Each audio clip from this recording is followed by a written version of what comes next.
Hello, everyone, and welcome back to English to Fluency, the podcast that teaches you to speak English naturally and confidently every day. I'm Susan. Hi, Susan, and hello to all our listeners. I'm Steve. Thank you for joining us today. How are you doing, Susan?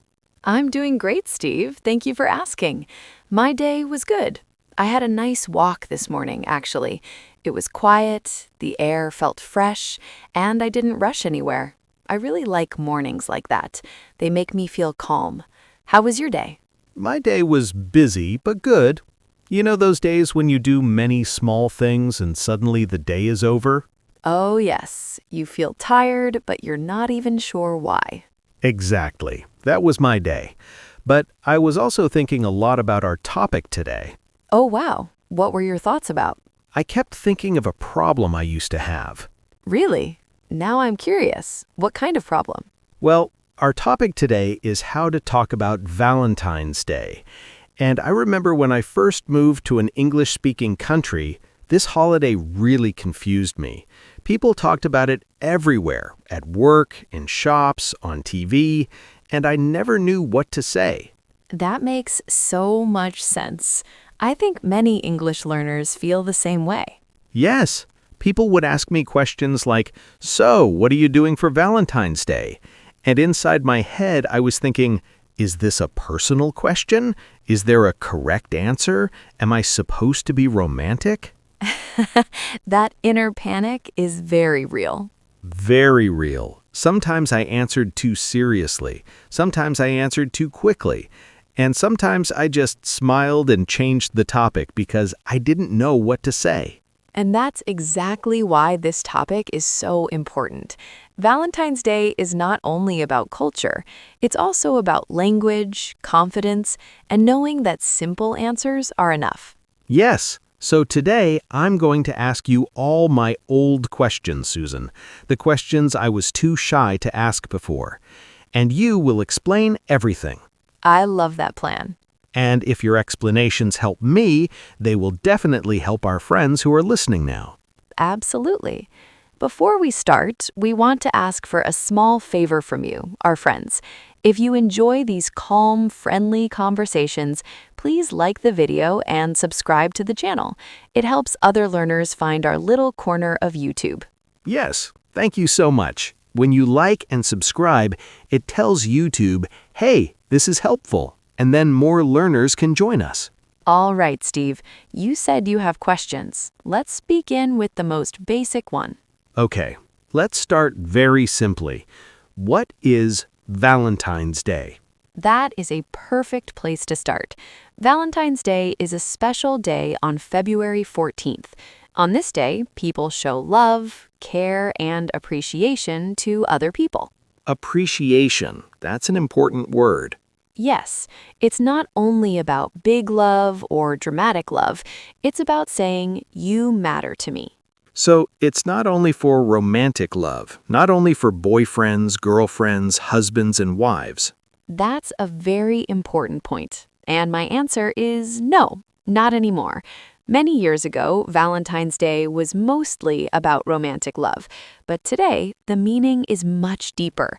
You can celebrate love with friends, family members, co-workers, or anyone you care about. That already makes the day feel less scary. Exactly. Some people even celebrate themselves on Valentine's Day. Oh, I like that idea. Me too. You can buy yourself chocolates and say, Happy Valentine's Day to me. That sounds healthy. It is. So now let's talk about what people actually do on Valentine's Day. Because learners often ask, okay, I understand the idea, but what happens in real life? Yes, what do people actually do? People do many different things, depending on their personality and situation. Some people go out for dinner, some people cook at home, some people exchange gifts, and some just send a message. So it's not one fixed activity. Not at all, but there are some very common symbols you would see, like flowers, especially red roses. Roses are everywhere on that day. Yes, and chocolates are also very common. Chocolates might be my favorite part of this holiday. You are not alone on that. And another common thing is a card. Ah, yes, the card. The card is called a Valentine. Inside the card, people write a short message. What kind of message? Something simple and kind. For example, Happy Valentine's Day, or Thank you for being in my life, or I'm so happy we are friends. And sometimes people write, "Be my Valentine," right? Yes, that's a very traditional phrase. It means, please be the person I celebrate this day with. Is that phrase romantic? Usually, yes. It's often used in a romantic way, but the tone can be light and sweet, too. I see. Now, Susan, I want to ask you an honest question. Go ahead. What if someone doesn't have a romantic partner? What if they're single? Does Valentine's Day feel sad for them?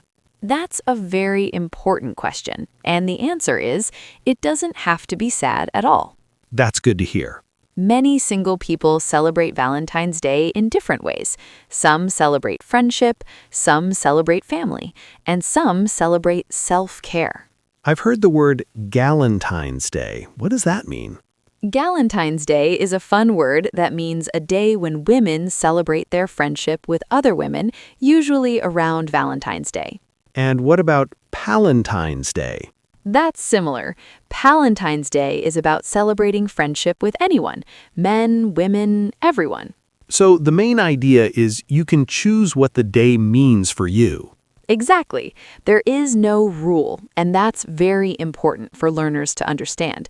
You don't need to follow a romantic script if it doesn't fit your life. That already removes a lot of pressure.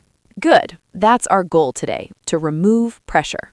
Now, let's talk about language, because knowing what to do is one thing, but knowing what to say is another. Very true. If I want to invite someone to do something on Valentine's Day, what can I say? You can keep it simple and polite. For example, would you like to do something for Valentine's Day? That sentence is friendly and open. It doesn't sound too romantic. Exactly. Or you can say, I'd love to celebrate with you. Maybe we can have dinner. And if you don't want a big romantic dinner, you can use a very useful phrase, low key. Low key. Can you explain that again? Low key means simple, quiet, and relaxed. For example, let's have a low key Valentine's Day. That means no big plans, no pressure. I love that phrase. I can use it in many situations. Yes, you can. You can say, I want a low key weekend, or it's a low key party. Very useful. Now let's talk about that question again, the one that made me nervous before. What are your plans for Valentine's Day? Yes, when people ask that, what should learners do? First, they should remember that this is usually just small talk. People are not testing you. That's an important reminder. You can answer briefly and honestly. For example, oh, we're just having dinner at home, or I'm spending time with friends, or even, I don't really celebrate, but I hope you have a nice day. That last one is very polite. Yes, it closes the conversation nicely. So you don't need a long explanation. Not at all. Short answers are the way to go in English small talk. That's comforting. Now, let's imagine a real situation. You want to give a small Valentine's Day gift to a coworker or friend at work. Okay. What would you do? I would choose something small, maybe a card or a chocolate. Good. And I would say, Happy Valentine's Day. I'm glad we're friends. That is perfect. It's kind, friendly, and clear. It doesn't sound romantic or uncomfortable. Yes, so the words you choose really matter. They do, but the good news is simple words are often the best. That's something learners need to hear again and again. Yes, you don't need big, poetic sentences. Natural English is usually simple. Now, I want to talk about messages because many people send messages on Valentine's Day. Texts, WhatsApp messages, and social media messages. Very true. What are some safe, common messages learners can use? For friends, you can say, Happy Valentine's Day. I hope you have a great day. For family, you can say, Happy Valentine's Day. I'm grateful to have you in my life. And for a romantic partner? You can say, Happy Valentine's Day, my love, or I'm so happy to share this day with you. Simple and warm. Exactly. You know, Susan, listening to you explain all this, I realize something. What's that? I think after this recording, I should call my mom and tell her I love her. That is a wonderful idea. Valentine's Day or not, it's always a good time to say that. I agree. And I think I will go eat a piece of chocolate, just for practice. Language practice is very important. Very important. Thank you, everyone, for spending your time with us today. We hope you feel happy and more confident now. See you in our next episode. Bye for now.